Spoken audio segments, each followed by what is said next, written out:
ပူတင်အမိန့်ကိုအမြဲနာခံခဲ့တဲ့ဗီလာအာနာရှင်လူကာရှန်ကိုတယောက်ရုရှားခေါင်းဆောင်ကိုပြန်အံတုနေပြီလားဒါမှမဟုတ်ပူတင်ကိုလဲစားပြီးသူ့ရဲ့အာဏာကိုကာကွယ်ဖို့ရွေးချယ်လိုက်တဲ့ကစားကွက်လားယူကရိန်းသမ္မတဆလန်စကီရဲ့သတိပေးချက်ကိုဘာကြောင့်လူကာရှန်ကိုတယောက်ကြောက်ရွံ့စွာနဲ့လိုက်နာခဲ့ရတာလဲဒီနေ့မှာတော့ကမ္ဘာမြေပုံကိုပြောင်းလဲနိုင်ပဲရုရှားဗီလာဆက်ဆံရေးရဲ့လျှို့ဝှက်ချက်တွေကိုဝါစပီယာကနေတင်ဆက်ပေးပါမယ်ခင်ဗျာဇွန်လ19ရက်နေ့မှာယူကရိန်းသမ္မတဆလန်စကီလူကာရှန်ကိုစီကိုနောက်ဆုံးသတိပေးချက်ထုတ်ပြန်ခဲ့ပါတယ်ရုရှားဒရုန်းတွေကိုယူကရိန်းမြို့တော်စီကိုလမ်းညွှန်ပေးနေတဲ့အချက်ပြထပ်စင်လွတ်စခန်းတွေကိုတပတ်အတွင်းဖျက်သိမ်းပေးဖို့တောင်းဆိုခဲ့ပါတယ်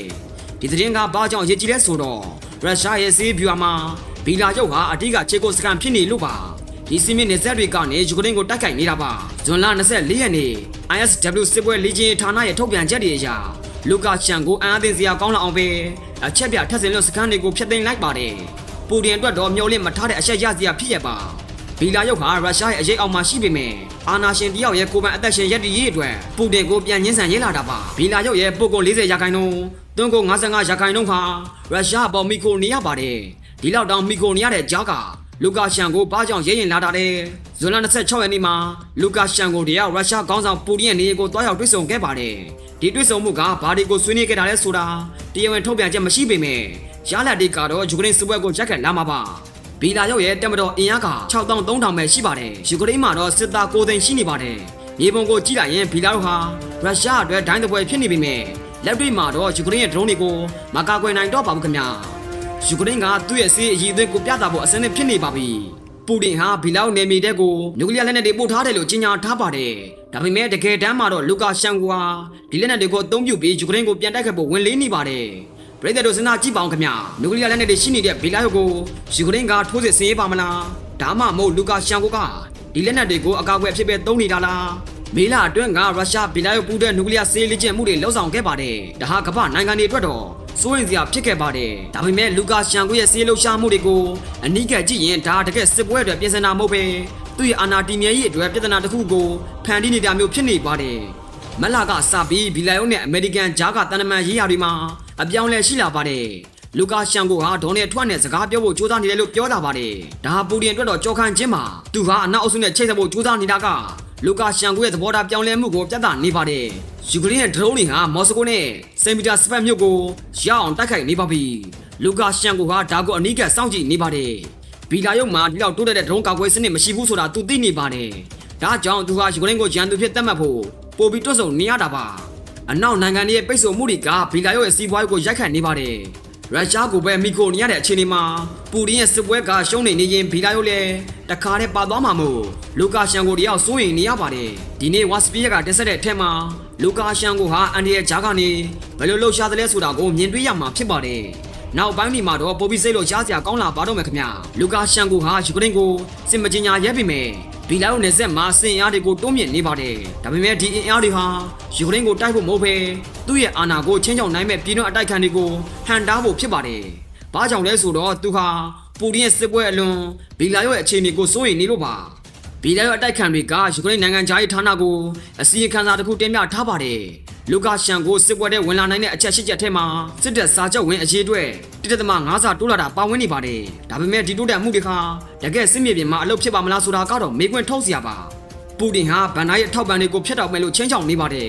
်ဒါပေမဲ့လူကာရှန်ကိုဟာဒီချင်းချောင်မှုတွေမှာပုံစံမျိုးမျိုးနဲ့ဟန်ချက်ညီအောင်ကစားနေရပါတယ်သူဟာပူတင်ကိုကျင်းနေအောင်လုပ်ပြရင်းနဲ့ပဲ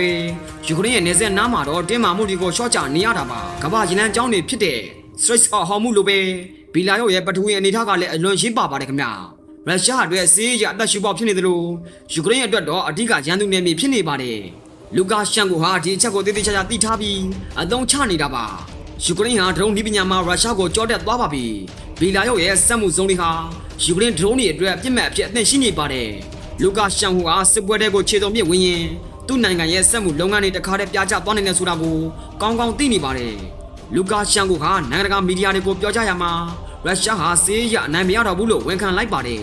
်ဒါအရင်ကပူတင်ကိုအကိုကြီးလို့ခေါ်ပြီးဂုဏ်ယူခဲ့တဲ့လူကာရှန်ကိုမဟုတ်တော့ပါဘူးခင်ဗျာစစ်ပွဲရဲ့ရလဒ်တွေကသူ့ရဲ့သဘောထားကိုပြောင်းလဲစေခဲ့တာပါဆလန်စကီဟာလူကာရှန်ကိုစစ်ပွဲတဲ့မဝင်ဖို့တတိပေးုံနဲ့မကပဲသူတို့ရဲ့တန်တမန်ကြီးရာကိုပါဖိအားပေးနေပါတယ်လူကာရှန်ကိုဟာအခုဆိုရင်ပူတင်နဲ့ဆလန်စကီကြားမှာဟန်ချက်ညီအောင်ထိန်းနေရတဲ့အခြေအနေဆိုတဲ့ရောက်နေပါပြီအနောက်နိုင်ငံတွေကပိတ်ဆို့မှုတွေတိုးမြင့်လိုက်တဲ့အခါဗီလာရုပ်ရဲ့ငွေကြီးဟာတန်ဖိုးကျလာပါတယ်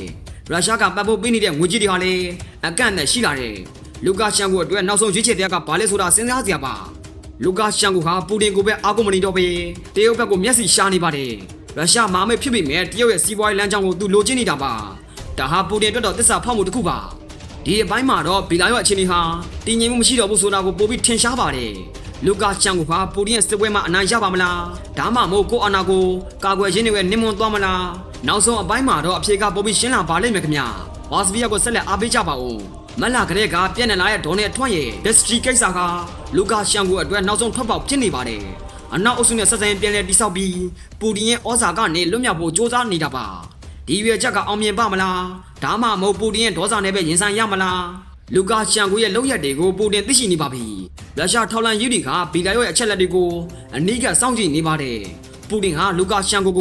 ပုံမတင်းကျတဲ့အမိန့်တွေပေးလာပြီးစစ်ပွဲတွေအတင်းကျပ်ဆွဲသွင်းဖို့စူးစမ်းနေပါတယ်ယူကရိန်းစစ်ပွဲမှာရုရှားရှုံးနေရင်ဘီလာရုံမှာဘာတွေဖြစ်လာမလဲ